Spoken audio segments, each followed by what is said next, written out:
धन्यवाद सभापति महोदय। मंत्री जी भी संक्षिप्त में जस्ट जो विषय उठे हैं, माननीय वीर सिंह जी ने वैसे शुरुआत में इस विधेयक को बहुत अच्छी तरीके से समझ के एक्सप्लेन किया और वास्तव में इसका हेतु यही है कि छोटे लोगों के लिए इस विधेयक से समर्थन मिले, उनको रेजोल्यूशन के लिए, बड़े लोगों पे सबसे सख्त से सख्त कार्रवाई हो।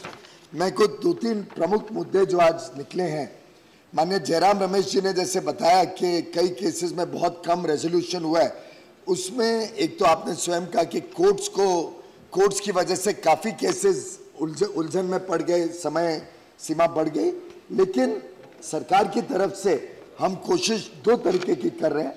एक तो कोर्ट्स के स्ट्रेंथ बढ़ा के एनसीएलटी की number of courts, judicial members, technical members बढ़ाने का काम, और दूसरी तरीके से एक ग्रुप बिठाया है जो देख रहे हैं कि एनसीएलटी में जो 40,000 के करीब केसेस हैं, उसमें अगर कुछ केसेस बहुत सरल रूप के हैं जो कंपाउंडेबल हो सकते हैं, आसानी से खत्म हो सकते हैं पेनल्टी लगा के, नॉन डिस्क्रिशनरी पेनल्टी, उससे एनसीएलटी का भार कम हो और रेजोल्यूशन तेज गति से हो सके। एक आपकी थोड़ी जानकारी ठीक कर दूं, आपने बताया कि रेजोल्यूशन के माध्यम से सिर्फ 40% पैसा आया है।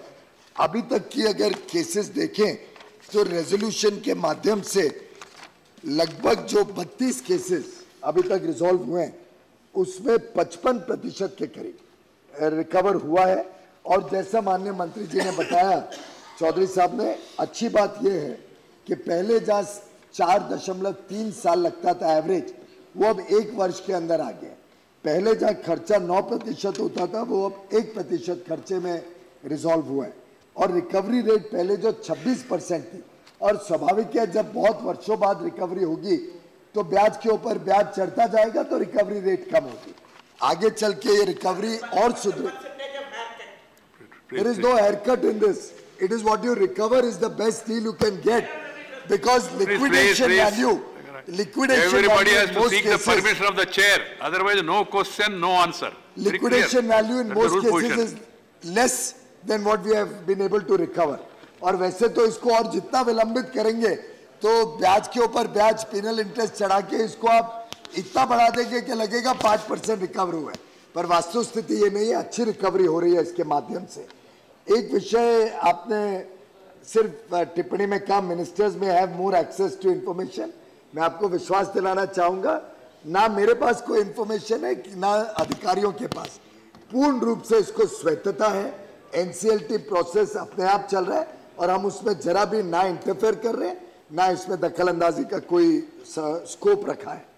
एक आपने 12 फरवरी के रिजर्व बैंक सर्कुलर के विषय में काफी व्यापक रूप से बात की, पर अगर आप माननीय भट्टाचार्य साहब की बात सुने तो एक प्रकार से इन दोनों में कॉन्ट्रडिक्शन है। स्वाभाविक है, हम भी चाहते हैं कि रेजोल्यूशन फास्ट हो, जब तकलीफ शुरू हो, इनिशियल साइंस मिले तो विषय को आगे जल्दी करे। ये दुनिया भर में ऐसे चलता है, लेकिन और उससे रिकवरी सुधरेगी क्योंकि नए नए केस होते हैं, बहुत ज्यादा ब्याज ऐड नहीं होते हैं और there is still some juice in the company to be able to recover.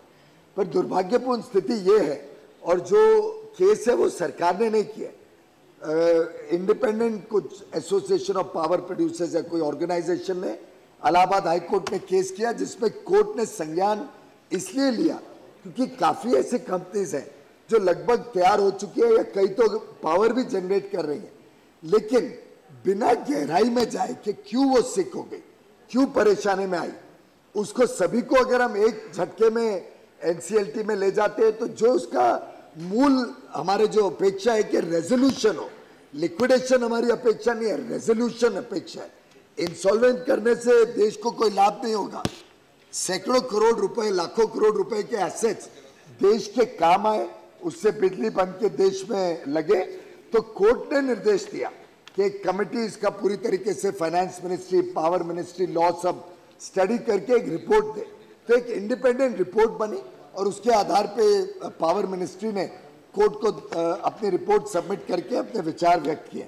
तो ना हम कोर्ट गए, पर निर्णय कोर्ट का था कि हम इसमें गहराई से जाएं। आखिर अगर किसी ने पावर प्लांट लगाया अध्यक्ष महोदय और कोल ब्लॉक ही कैंसिल हो जाए कोर्ट के द्वारा, तो वो पावर प्लांट कैसे बिजली बनाएगा? अगर कोई डिस्कॉम समय पे पैसा नहीं दे तो पावर प्लांट अकाउंट कैसे रेगुलर रखेगा? कुछ जेन्युइन डिफिकल्टीज के कारण कोर्ट ने इसको थोड़ा स्थगित रखा और मैं समझता हूं ये एक और विषय प्रदीप दादा ने, भट्टाचार्य साहब ने सही कहा कि इस पे और गहराई से सबने विचार करना पड़ेगा कि कोई एक एक चीज में हर एक में कोई प्रमोटर ने कोई बेईमानी की, ऐसा नहीं होता। आपने भी स्वीकार किया wilful defaulters, we have to separate the grain and the chaff. Wilful defaulters पे सख्त से सख्त कार्रवाई हुई जो आपने कल भी देखा, और सभी प्रमोटर्स, जो वीर सिंह जी ने सही कहा, सभी जो लोगों ने गलत काम किए हैं आज उनको डर बैठा है कि पहली बार अब बड़े लोन लेने वालों को भी जवाबदेही ठहराया जा रहा है और उनको लोन वापस देना पड़ा है। पहले हम सब छोटे बोरोवर्स को तो बड़ी जिम्मेदारी थी लोन वापस देने की, बड़े लोग सोचते थे हमारे की प्रॉब्लम ही नहीं है, बैंक की समस्या है लोन वापस लेना। ये इक्वेशन आज चेंज हुआ है, तो इसलिए वो सर्कुलर का हम पूरा सम्मान करते हैं।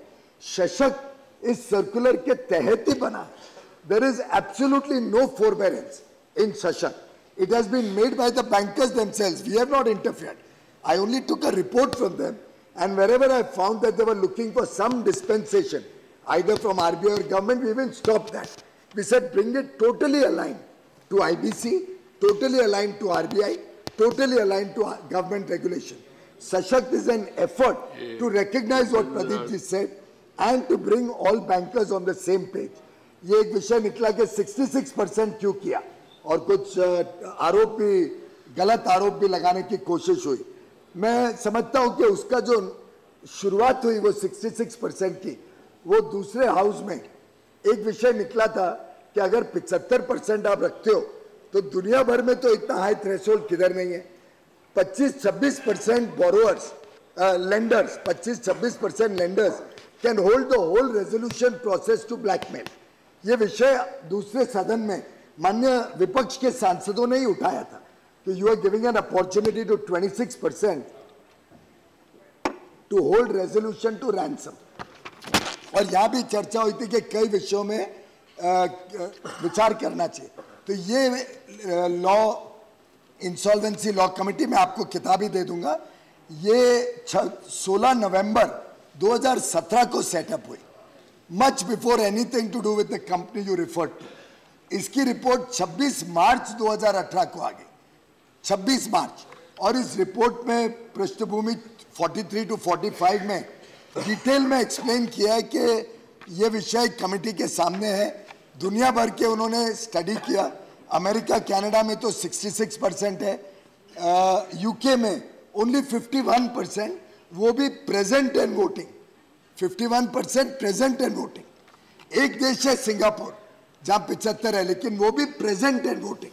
तो कोई व्यक्ति ना पहुंच पाए या ना जाए तो उसका वोट ही नहीं काउंट होगा। कोई होम बायर रह जाए, पहुंचे नहीं, तो होम बायर का पूरी इंटरेस्ट खत्म हो जाएगी। तो इस कमेटी ने पैरा 11.6 में रेकमेंड किया 26 मार्च को कि ये कोर्ट ने 66% करना चाहिए और जो रूटीन डिसीजंस है वो 51% करने चाहिए। ये इस कमेटी की, और आपने कहा जुडिशियल मेंबर नहीं थे sir, Amarchand Shroff, Amarchand Mangaldas and company के senior partner, AZB and partners के सीनियर पार्टनर बहराम वकील, बहुत प्रमुख लीगल लुमिनरीज जो हम सब, मैं समझता हूँ, जानते हैं, वो इसमें थे। एक पुराने एक सिटिंग RBI के एग्जीक्यूटिव डायरेक्टर थे, डिपार्टमेंट ऑफ बैंकिंग और कॉर्पोरेट अफेयर्स के अधिकारी थे, एक former secretary general Lok Sabha TK Vishwanathan ji थे, और जो चेयरपर्सन है IBBI जो रेजोल्यूशन के पूरे प्रोसेस को ओवरसी कर रहे हैं। तो एक बड़ी अच्छी सीनियर कमेटी, हर वर्ग को रिप्रेजेंट किया। Chartered accountant, CS and cost accountant के एक प्रेसिडेंट थे। हमने पूरी तरीके से सलाह मशुरा करके, और क्योंकि इस कमेटी ने कहा, इसलिए मैं एक सिर्फ आलोक का क्लियर करना चाहता हूं सर। ये 26 मार्च को आया रिपोर्ट, आलोक की वोटिंग हुई 13 अप्रैल को, after this report had come out. तो रिपोर्ट का उससे भी कोई संबंध नहीं है। उसके बाद रिजेक्ट हो गई, तो इसकी लिक्विडेशन का ऑर्डर दिया COC ने, पर NCLT ने ऑर्डर किया कि COC पुनः विचार करे। ये NCLT का ऑर्डर था, हमारा कुछ उसमें लेना देना नहीं है। और ये कानून प्रोस्पेक्टिव है, ये कानून कोई रिट्रोस्पेक्टिव नहीं था जब जून में लाया गया।